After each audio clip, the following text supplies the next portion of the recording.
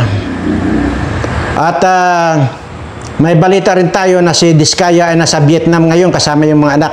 Hindi natin alam yan. From Vietnam to UK. UK ba? UK yan pinanganak eh. Yan. Hindi natin alam kung tuluyan ng magtatago itong mga animal na ito. Marami na po nakaalis. So, ayan, tutulog-tulog na naman ang gobyerno. Bagamat mayroon na mga order na ng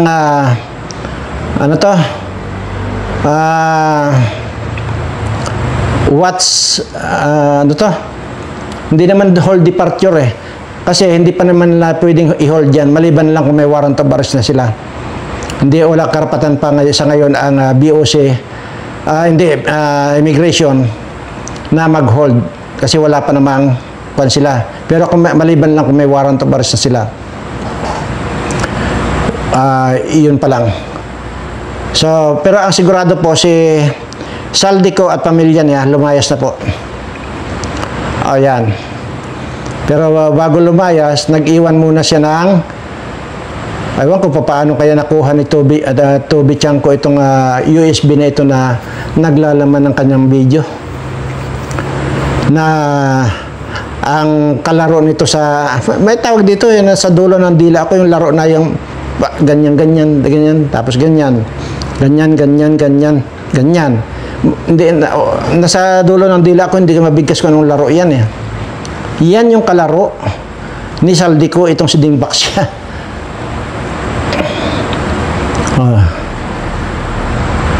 Pati nga ito si Sabah, pinagtyagaan ni si Saldico.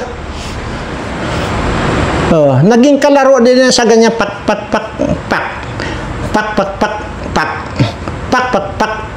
Yung ganyan. So hindi ko alam. Kalaro niya. Nakakadiri, tingnan. Kasi yung kay Sabah, ang itim-itim. Yung kay Dingbaksya, ang putla. Yung dito kay Hikain, maputla rin. Ay, sis, putang. Ayop.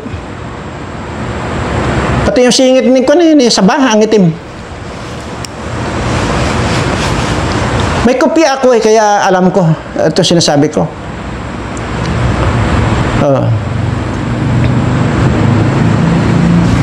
Kadiri. Ayop. Yung congresswoman ng yung natalo na yung nasa Davao. Ito lang nung nakaraang 19 Congress lang. May tsura. May tsura sana. Kaya lang tinira lahat ng mga congressman diyan.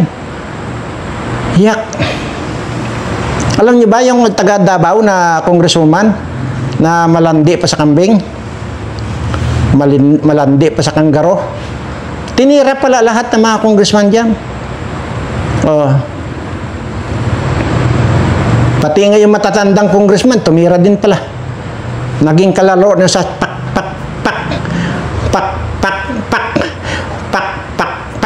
Ay, putra.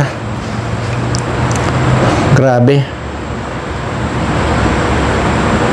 Walang pinipili pala ito Saldico sa bagay. So, yung mga ganyang itsura, walang delikadisa yan. Tingnan nyo yung itsura ni Saldico na yan. Sabi ko nga, parang Iyan talagang wala nang duda na talagang mukhang kuhol yan. Pero mayroon pang ibang mukha pag nakatagilid yan. Parang mukhang karang-karangan. Tapos, imaginin mo, nagsasawa pala sa mga sa mga pak ng mga babaeng congresswoman dyan. Nagpapakasawa pala yung Saldico na yan. Mukhang kuhol. Ngayon, huwag ka na magtago, Saldi. Umuwi ka na rito. Kasi sa Lunes, harapin mo yung hearing dyan sa Senado. Huwag na ka magtago. Mahuhuli at mahuhuli kayo. Unang-una, kung yung bansa na pinuntahan mo, mayroong extradition treaty. Edi mapapawi rin kayo. Pero sa bagay, imagine mo, nung araw, pag ikaw ay nabansagang magnanakaw, Diyos ko, hindi mo na makikita na naglalabas-labas yun, nakatago yun na yan. Sa sobrang hiya. Pero ito ngayon, panahon ngayon, kahit pa ipagwagwagan mo mga kawatan itong mga ito, tingnan mo yung mga anak at mga pamangkin itong Saldico na ito. Kung ipagwagwagan nila yung mga mamahalin nilang bag, mamahalin nilang kung ano-anong gamit, at yung mga yung bill ng pagkain nila sa di ba? Na pagkamahal-mahal, hindi na nahiya. Di ba? Walang kahihiyan. Nasaan kaya ang konsensya nitong mga putangan to? Dami-dami nating mga kababayan ang gutom na gutom ay wala pa rin habas kung makapagnakaw itong mga hayop to. Di ba? Balita na naman ngayon na mayroon na naman silang insertion sa budget ngayon 2026. Si Marcos na nagsasabi. At yun po pala, at nag-create na si Marcos ng independent body na mag-iimbestiga sa mga ganyang mga korupsyon. Kailangan pa bang imbestigahan to, Mr. President?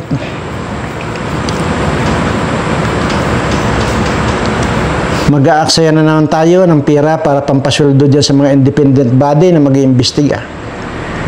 Pera na naman ng bayan ang lulustayin dyan. Hanggang kailan to matatapos? Hanggang kailan nila pahihirapan itong mga kababayan ko? Hanggang kailan nila gugutumin itong mga taong bayan? Tapos ngayon, magkikreate ka lang ng independent body para lang mapalabas kung sino yung mga magnanakaw? Ay ngayon, ang lumalabas pa lang ay iilan pa lang. Samantalang, halos lahat ng mga congressman dyan magnanakaw. Tapos ganun lang. Nakakasiguro ka ba, Mr. President, na itong independent body na mag-iimbestiga na ito ay hindi mai-impluwensya nitong mga politikong mga kawatang ito? Para sa akin, sana kung nakikinig ka, or sana sino makapag-forward dito kay Mr. President, palagay ko, Mr. President, hindi na kailangan. Ako na lang ang i-hire mo. Hindi na kailangan yung mga imbestiga pa. Ako ang i-hire mo, tapos magbigay ka lang sa akin ng at least 100 na pulis. 100 na pulis lang. Yung iba, na private na pulis ko, huwag mo nang intindihin. Yun lang pulis ng gobyerno ang pasahurin ninyo. Ako, hindi na rin ako mangangailangan ng sweldo. Yung i-hire kong akin mismo na mga gagawin kong mga pulis, na katulong nitong mga pulis ng gobyerno, ako na rin magpapasweldo sa kanila. Nandito ako para ini-offer ko ang sarili ko. Dahil alam ko, walang patutunguhan na yung mga investigasyon na yan. Wala yan, yung mga independent body na sinasabi mo niyan. Ganon at ganon din, Mr. President. Kung talagang willing ka, Mr. President, na malinis ang bansa natin, ako na ang hire mo. Hindi ako nagpapahire, hindi ako tawag ito? Hindi ako nag-a-apply para swelduhan mo ako. Hindi ko kailangan. I-hire mo lang ako, at least meron lang tayong mga para lang masabi na talagang ako ang inatasan mo. Siyempre, nasa kasama ako sa cabinet secretary mo, siyempre, para legal yung pag-hire mo sa akin.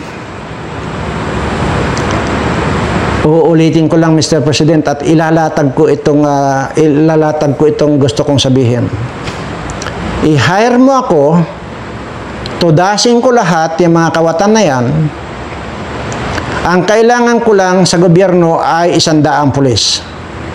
Siyempre, kailangan ko ng at least 400 eh. Pero hindi na, 100 pulis lang ang kailangan ko. Yung 300 na tao na katulong nitong government police na ito na nandito sa akin, ako na rin ang magpapasweldo sa kanila. Walang gagastusin ng gobyerno. I-hire mo lang ako na iligpit lahat itong mga basura dito sa Pilipinas. At ako ang magpapabaha or magpapabaha din. Kung itong mga ito ay nagpabaha ng pera ng gobyerno, pera namin mga taxpayer, ako naman ang magpabaha ng tubig na kulay pula na manggagaling dito sa mga kawatang ito.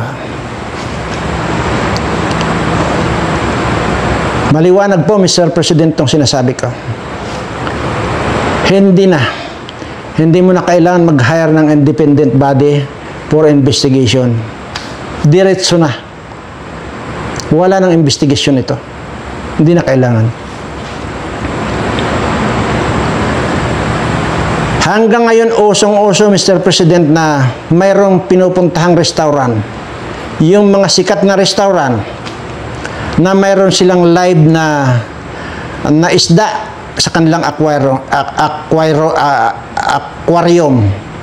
At mayroon din silang live na ano yon,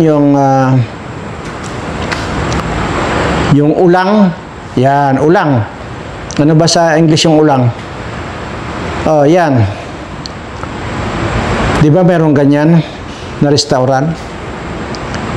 Kaya pag pumunta mo ron, ituro mo, lulutuin ko. Yun ang sabi ng restaurant. Kaya kung ikaw papasok doon, ituro mo lang yung gusto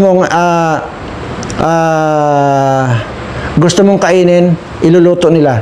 Buhay yun.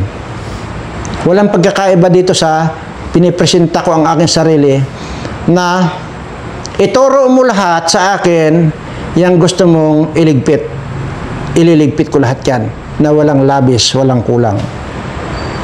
Pababahain natin ng kulay pula ang buong kalsada ng Kamaynilaan sa mga hayop na mga kawatang ito. 2 beses ko na sinabi, pangatlong beses ito. Nag-a-apply ako, Mr. President.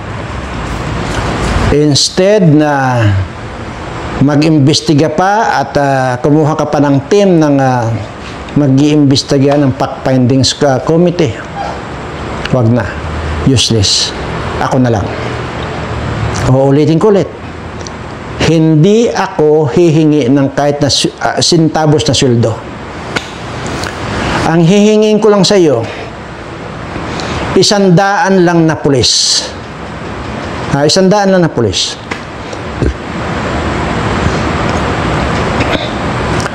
Yung kailangan ko pa na another 300 na makakasama nitong mga pulis na ito, ako na rin ang magpapasweldo ng mga yon.